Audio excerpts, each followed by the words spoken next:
Hello and welcome to my channel. Try this as a series breaking down a certain game or playstyle of a game. Today we're going to be talking Commander and breaking down Baeloth, Barrityl Entertainer, and Cultist of the Absolute as his background. The video is broken down into chapters which you can find in the description or in the timeline. I'll be briefly covering Baeloth and then cover some win conditions and how we'll get there. I'll talk about some mana base and card draw strategies. I'll discuss other synergistic cards in the deck and why I think they'll help. I'll cover some other cards I cut from my example list, why they didn't fit my list but they might fit yours. Finally, I'll move on to some budget suggestions for the deck. If you enjoy this content, please consider liking the video and subscribing to the channel. It really helps other viewers discover the content I produce and is a great way to show support. With that said, let's dive in. Baeloth is a 2/5 elf shaman that costs 4 in red. He has creatures your opponents control with power less than this card or goaded. Also, whenever a goaded attacking or blocking creature dies, you create a treasure token. Cultist of the Absolute is a background enchantment. It costs 1 black mana and reads commander creatures you own get +3/+3 and have flying, death touch, and ward, pay 3 life. Also, at the beginning of your upkeep, sacrifice a creature. I think most Magic players will want to pair Baeloth with Raised by Giants. It makes sense as it's a substantial power buff that's always in the command zone, though I felt a 10/10 was overkill in most cases. I really think that goading creatures with power 4 or less will cover just about as many creatures as goading thing power 9 or less.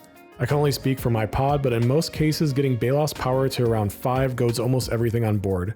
I felt having 5 CMC and 6 CMC cards in the command zone was way too expensive and slow for a forced combat deck. There are many ways to buff Baeloth outside of the background, so we don't need to completely rely on it to build up his power. A huge downside of Cultist is having to sacrifice something on upkeep. In Rakdos this normally isn't a big deal, as I've included several token generation effects in this deck to counter that, but it's risky since it's hard to remove our own background once it's on the field. If you aren't a fan of that, then I think either Ancient of the Shadow Thieves or Criminal Pass would be fine replacements. However, I thought Shadow Thieves was a bit slow to build up Baeloth, and I didn't have any self-mill built into the deck for Criminal Pass.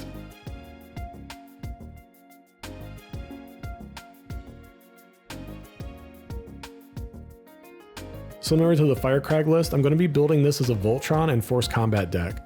Where Forced Combat feeds Firecrag as a Voltron threat, this deck does the opposite. Building up Baeloth as a Voltron threat initiates Forced Combat on our opponents. This actually makes it much more effective, as the blockers our opponents have will likely be limited when they have to attack. It also protects us, forcing our opponents to beat down each other, so we can finish them off with Baeloth. I'm running a few alternate win conditions in Hellkite Tyrant and Revel Enriches. With all the artifacts we have on field, including Hellkite Tyrant just made sense. Revel Enriches can generate mana for us and synergizes with our commander. There are several other ways to generate treasures in this deck, making them both solid and reliable backup win conditions.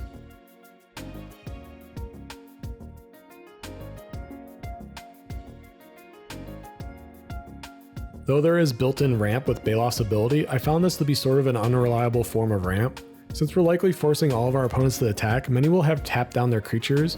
In most cases, I found my opponents either have open attacks or make deals with each other to not block certain things. It's worth mentioning, but I think you'll make a lot less treasures than you'd expect to make with this ability. The usual auto-includes are Soul Ring, Arcane Signet, and Thematic Compass. I've always found Thematic Compass to be a reliable card at any point in the game. It can help ensure land drops in early to mid game, and then flip into a strictly better Maze of It to protect us from Voltron commanders and other problem creatures. Douse and Dagger flips into a land that taps for 3 mana. Even though the defenders it makes can't attack, they're technically still goaded, so if they die in combat we'll make treasures with Baeloth.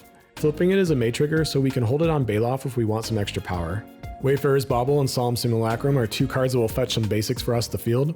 The Sad Robot makes a solid blocker if we need any draws, or we can use it to sacrifice it to the Cultist on upkeep.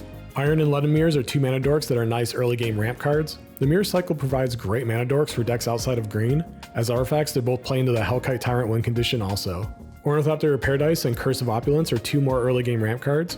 Since we'll be forcing our opponents to attack each other anyway, the course will likely generate us a ton of value. Ancient Copper Dragon and Pitiless Plunderer are 2 more treasure generating effects. The dragon could easily push us into either of our alternate win conditions or just generate us a ton of mana.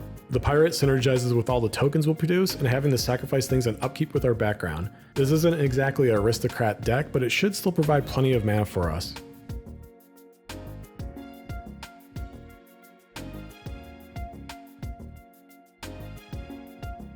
First up is Mask of Memory and Rogue's Glove as 2 equipment cards that could provide card draw.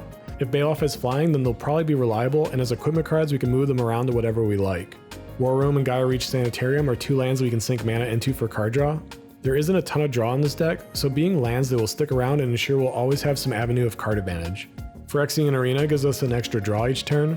1 HP is worth the extra draws, and being only 3 mana allows us to get it out pretty early in the game. Karazakar is another avenue to goad things in case our commander isn't on field or large enough.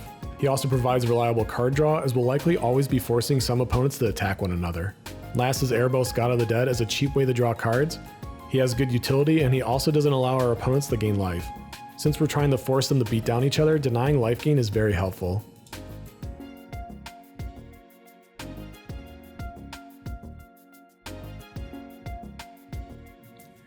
I'm running several ways to buff Baeloth, but the most effective ones are Blackblade Reforged, Cranial Plating, and Nettle Cyst. Between Baeloth generating treasures for us and all the artifacts we're running as a Voltron deck, Cranial Plating and Nettle Cyst will give us a substantial buff. Darksteel Plate and Shield of Kaldra will both protect Baeloth from most board wipes and targeted removal. Since our opponent's creatures will be ungoaded when he leaves the battlefield, I found he's often a target for removal. I also added Swiftfoot Boots and Mirror Shield to provide hexproof for this reason. I normally also add Lightning Greaves, but I cut it since it gives Shroud. There are a lot of equipment cards in this deck, and Shroud would likely hurt our deck more than it would help.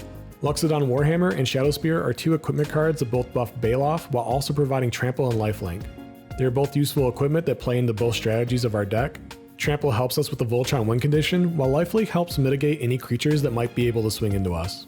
Commander's Plate and Sword of Truth and Justice are two more equipment cards that play into both win conditions. Giving our commander protection from white, blue, and green not only covers common removal colors, but also popular colors in Commander. The sword will also grow Baeloth to further either win condition. Koma Inu Battle Armor can either anthem our commander or strictly goad an entire opponent's board state. This makes it a pretty versatile card in this deck, as we can goad someone anyway in case our commander is ever removed from the field. Vengeful Ancestor and Bothersome Quasit are two cards that provide additional goad effects while also providing some utility. The Ancestor will ping our opponents per creature while the Quasi doesn't allow them to block. This is a bit of anti-synergy with our commander's treasure generation, but it plays into our beatdown strategy, which I think is more worth it. War's Toll and Rite of the Raging Storm are two fantastic enchantments in this deck. We don't have to grow Baeloth too much to force the Lightning Rager tokens to attack. Even when he isn't that strong yet, we'll likely go to at least one thing, still forcing our opponents to attack with everything if War's Toll is out. It also helps protect us from counterspells as it forces down our opponent's lands. O'Crowan Horus and Goblin Spymaster will generate some tokens for our opponents that will also be goaded with Baeloth's base power. The horse also makes tokens for us, which we can sacrifice to the cultist. Curse of Disturbance and Varchild's War Riders also makes tokens for our opponents, while the Curse will generate tokens for us. The War Riders tokens will also be goaded with Baeloth's base power, making the cumulative upkeep actually work in our favor. Ophilomancer and Biddleblossom will both generate us creatures. The Snake tokens having Death Touch makes it a solid blocker. With both of the tokens being generated on upkeep, we can stagger the triggers to sacrifice them to the cultist if needed. Grave Titan and Wand of Orcus will probably generate the most tokens for us overall. The Wand provides some insane token generation with Baeloth to also enable a go-wide strategy. If Cultist is out, Baeloth would have flying, making it pretty easy to generate at least 5 zombies. Field of the Dead will also generate some zombies for us. I don't expect it to generate a massive amount of tokens, but all the same it's welcome to feed the Cultist upkeep trigger. To help out the beatdown strategy is Wound Reflection.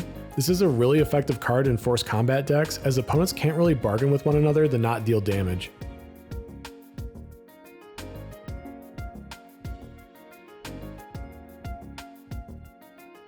The cutting room floor is where I talk about some cards around or over $10 at the time of recording that I cut from my list for various reasons but are worth mentioning to run. Though these cards didn't find a home in my list, they might find a home in yours. First up is Sword of Hearth and Home and Dockside Extortionist, as two effective ramp cards welcome in any list that can run them. I felt like I had enough ramp in this deck, especially when Baeloth generates some himself. The sword buffs Baeloth playing into both strategies for this deck and can get some basics to help ramp us and trigger cards like Field of the Dead. It can even flicker Dockside or Solemn for some even more ETB triggers. Goldspan Dragon is another creature that could provide a ton of ramp. It upgrades the tokens we make with Baeloth along with making treasures itself, so it would be a welcome include in this deck. Like the last two cards, I cut it because I thought I had enough ramp overall. All the same, it would be a great synergistic card in the deck. No Mercy is a pretty good card in forced combat decks. It'll help discourage any attacks or in a 1v1 situation, destroy whatever we force into us. I ended up cutting it because outside of a 1v1 situation, it really didn't do anything. I often found that nothing could swing into me to start with, so my opponents weren't really threatened by it. By the time I ended up in a 1v1 situation, I think most opponents would be ready to win with whatever win condition they had, or I'd be able to clean them up with my buffed up commander. Mass Hysteria will give everyone haste, so they're forced to attack with anything they produce before combat. This can be an effective card, but against most experienced players I found it to be sort of a dud. It ruins some strategies, but mostly they can just avoid it by casting creatures in the second main phase.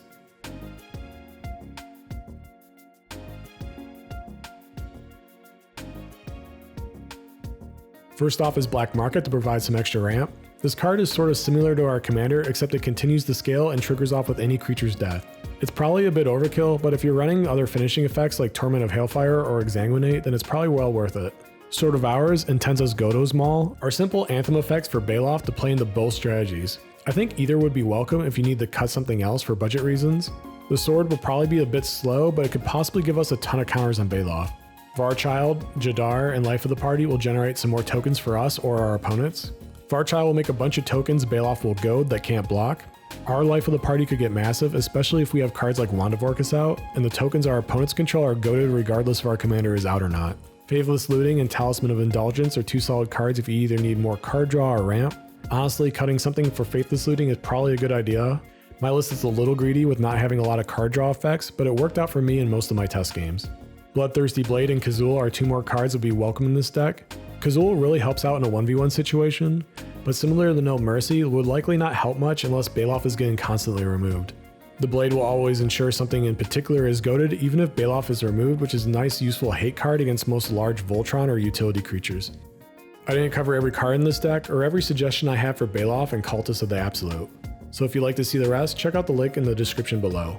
If you enjoyed this video, please consider clicking the like button and subscribing to the channel. Comment below on cards you think synergize well with this commander, and if you have any suggestions for commanders to build in the future. Thank you so much for watching, good luck, and have fun.